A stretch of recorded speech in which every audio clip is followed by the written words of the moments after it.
여보, 오늘도 파이팅하고 이따 밤에 봅시다. 아, 네, 오늘 현장 출찰 가야 돼서 아마 좀 늦을 기다. 애들만 좀 챙겨줘요. 또 야근. 알겠다. 밤에 봅시다.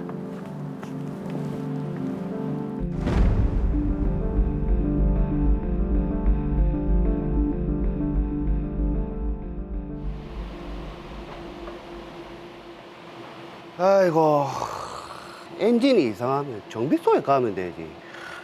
꼭 이런 건 내를 시키더라. 아, 귀찮아. 이거 뭐고? 아이고, 맨날 바쁘네 뭐네 하더만 타이어 바람 빠진 것도 모르고. 어디 펑크 난 거 아니겠지?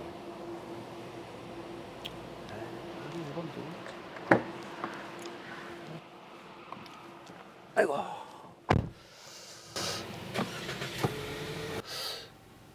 시동 소리는 괜찮은데.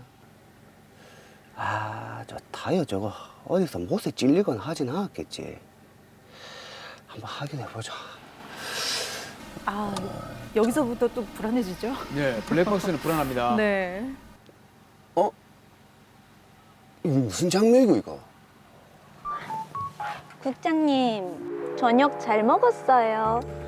정훈 씨가 늦게까지 일하는데 이 정도는 내가 해야지. 일? 아, 오늘 야근한다고 했죠. 그럼 우리가 야근하면서 늦게까지 이 동네 유해업소를 열심히 확인 중이잖아. 아, 옆 팀에 사회복지팀 김 과장님이 기획안 다시 올리라고. 아니 우리 정훈 씨가 기획안을 얼마나 잘 적는데 그걸 다시 쓰래. 아, 이 사람이야. 내가 얘기 다시 할 테니까 걱정하지 마. 국장님, 사랑해요. 우리 그럼 시찰하러 갈까? 네. 아이고 참. 직장에 일을 하러 가지는 않고 참. 공무원이라는 사람이 직장 상사랑 바람을 펴. 근데 이 옆에 내 가만두나 봐라, 씨. 아우, 씨, 진짜. 당신 블랙박스 그거 뭔데? 블랙박스? 뭐 고급장 사랑해. 공무원이란 여자가 네 집 바람 피나? 바람이라니. 그런 거 아니다. 아, 당신이 잘못 들었겠지, 아니다. 잘못 들어. 아이 그럼 모텔은 왜 갔는데? 그러니까 그 모텔은 그 급하게 처리해야 될 업무가 있어가가 컴퓨터 쓰러 간 거다. 바람 절대 아니다. 와. 컴퓨터 쓰려고 모텔에 가. 그 말 지금 내보고 믿으라고? 믿기 싫으면 말아라. 나 혼나. 야, 적반하장입니다.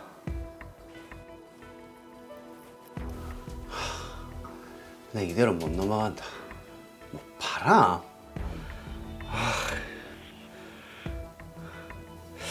이 공무원은 품위조항 이런 거 있다고 했지?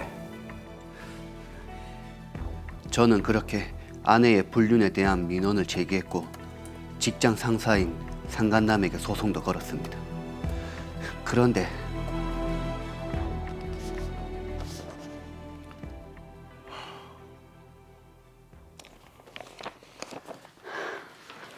당신 직장에서 자춘당했다며? 바람 피다 그런 거라고. 이 동네 소문이 자자한데 사실이가? 아니 그게 뭔가 착오가 있어서. 이건 뭔데? 줘봐라. 상간자 소송?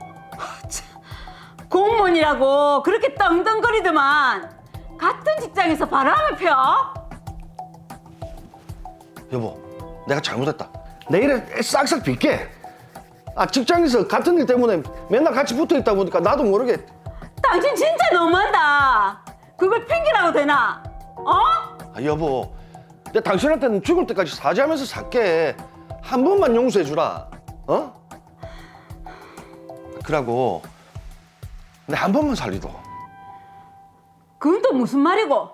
아, 이대로면 내만 당한다. 그 여자 남편이 내가 직장 상사라서 그 여자를 위력으로 꼬신 거다. 이래 주장하면서 상간자 소송을 낸 거라고. 뭐? 그러니까 한 번만 도와주라 여보. 그럼 위자료는? 5천만 원이나 달라더라고. 아니 내만 바람 핀 게 아니라 처음에 시작은 그 여자가 먼저 꼬셨다. 진짜가? 내가 알아보니까 당신이 그 여자를 상대로 상간자 소송을 할 수 있다더라고. 소송하면 어떻게 되는데? 그 합의해서 고소 취하를 할 수 있지 않겠나. 이게 위자료 판결이 나면은 직장에서 품위 유지 위반 조항으로 내만 잘릴 수 있다고. 도와주라 여보.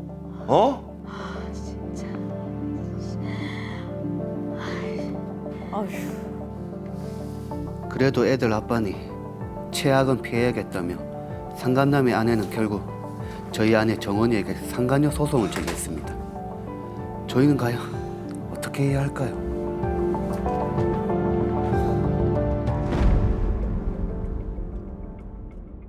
네, 바람을 핀 것도 모자라서 이게 서로 또 이제 상간자 소송으로 엮여버렸습니다. 그렇죠. 이쯤 되면 막가자는 거지요. 네, 아이고야. 바람핀 사람들의 말로가 바로 이런 겁니다. 빠른 사건 해결을 위해서 사건 정리하겠습니다. 김정수 씨와 최정원 씨는 10년차 부부입니다. 아내 정원 씨는 공무원인데 같은 직장 상사인 고희준 씨와 외도를 저질렀습니다. 김정수 씨는 아내의 차량 블랙박스를 통해 우연히 외도 사실을 알고 아내를 추궁했고 아내의 직장의 민원도 제기했습니다. 더불어 고희준 씨에게 상간자 소송을 제기했는데요. 이로 인해 고희준 씨는 직장에서 좌천됐고 아내에게까지 들키게 됩니다. 그러자 고희준 씨는 소송까지 당하면서 자신만 당하게 생겼다며 도와달라고 했고 결국 아내 이희영 씨는 최정원 씨에게 상간자 소송을 제기하게 됩니다.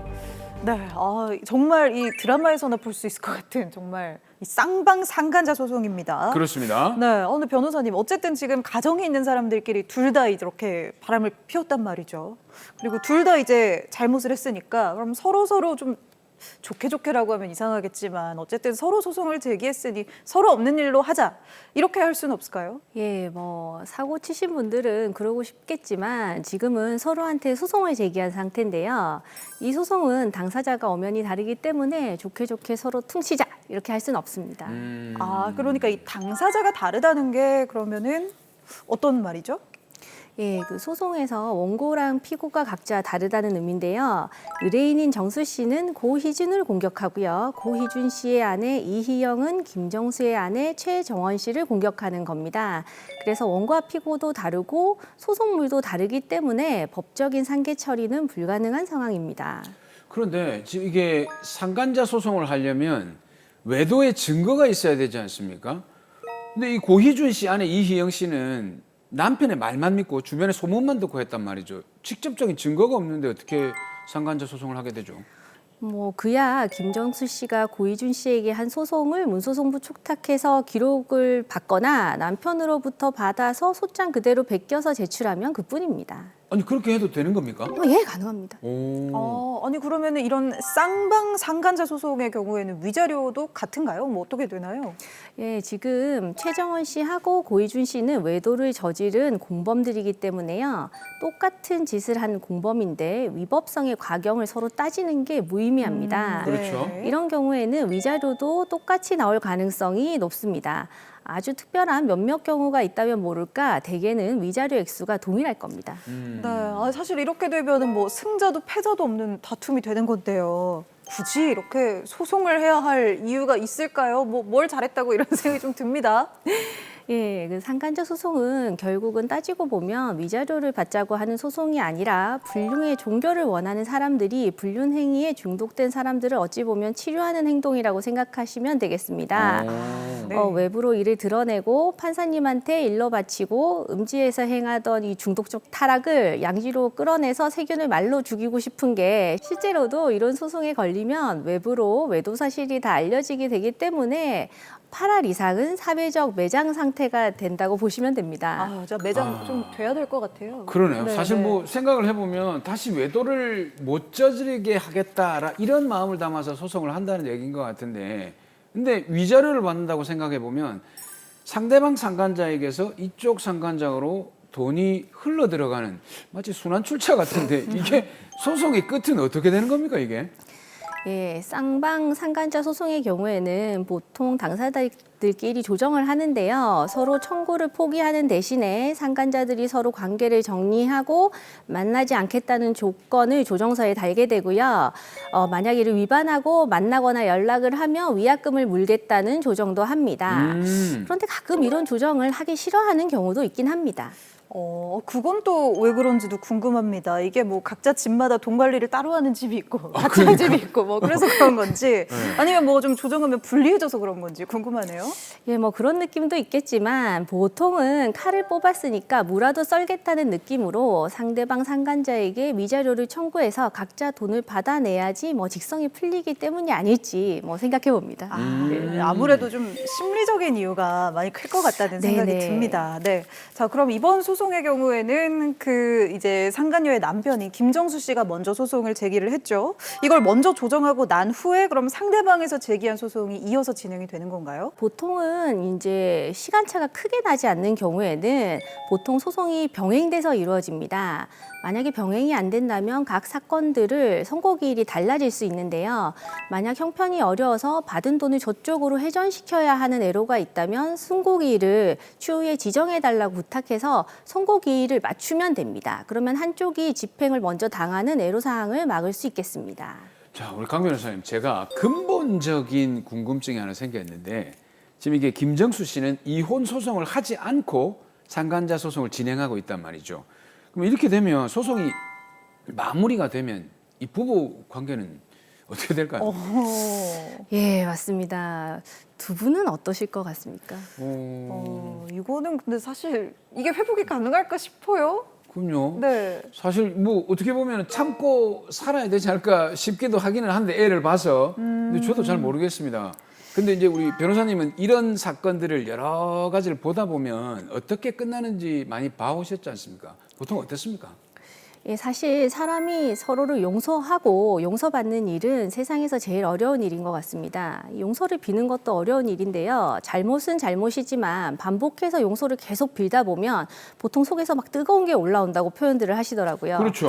하지만 용서를 해야 하는 이쪽도 더럽게 마찬가지인데요. 이런 감정에도 이자가 붙고 붙어서 서로를 막 죽이니 살리니 하고 싶어지는 위기의 상황까지 가게 되는 경우가 꽤 많습니다. 이런 때는 결국 부부 상담을 받아서 최소한 20회 정도는 사과하고 용서받는 과정을 거치시는 게 좋겠습니다. 사실 심판의 도움이 없다면 승부의 세계에서도 깨끗하게 승복이 어렵기 때문에 뭐 그것과 마찬가지 원리인 것 같습니다. 네, 아유 참 저도 뭐 이런 것들 사실 유명인들 이혼하고 나면 이런 기사들 많이 뜨잖아요. 이런 데 그렇죠. 살펴보면 또 상간자 소송 이후에 이제 이혼 소송을 제기하는 경우도 많은 것 같더라고요. 예, 맞습니다.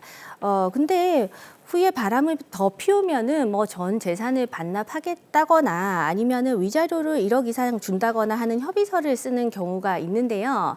또 그런 효력들을 믿고 싶어 하시겠는데 그런 선택을 하는 경우가 있더라도 이는 실무상은 법리상은 불가능한 겁니다. 왜냐하면 부부간 약정을 하면서요. 부부 계약이 종료된 이후에 그러니까 이혼한 이후까지 약정을 미리 정하는 거는 무효입니다. 다만 협박성 차원이라고 할까요? 또다시 바람을 피면 안 된다는 경고의 의미를 담아서 미리 협의서를 정하는 건 약간의 도움이 될 수는 있겠습니다. 야, 협의서. 그 굉장히 좋은 생각인 것 같은데 협의서 쓸 때 요런 문구나 사항은 꼭 들어가야 된다. 요런 어떤 게 있을까요?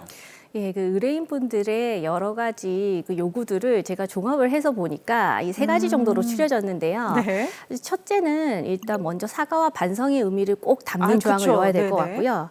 두 번째는 핸드폰 명의를 자신 쪽으로 넘겨서 언제든 상대방의 핸드폰 사용 내역과 카카오톡 사용 내역을 확인할 수 있도록 한다는 조항을 또 넣고요. 명의 이전. 네, 맞습니다. 세 번째는 이 합의해서 위치 추적 앱을 깔아서 위치 확인에 동의한다는 약정 정도는 꼭 넣는 게 좋겠는데요. 이런 방법을 쓰면 최소한의 부는 좀 풀리고요. 차후 범행 방지에도 약간 도움을 줄 수 있을 것 같습니다. 이게 참 근데 위치 추적 앱 깔고 명의 바꿔도 참 마음이 안 풀리면 이게 그쵸 좀 답답할 것 같기는 합니다. 네. 계속 앱을 쳐다보게 되죠. 네, 오늘 이 더 로이어에 제가 와가지고 참 몰라도 되는 팁들을 많이 배워갔네요. 네.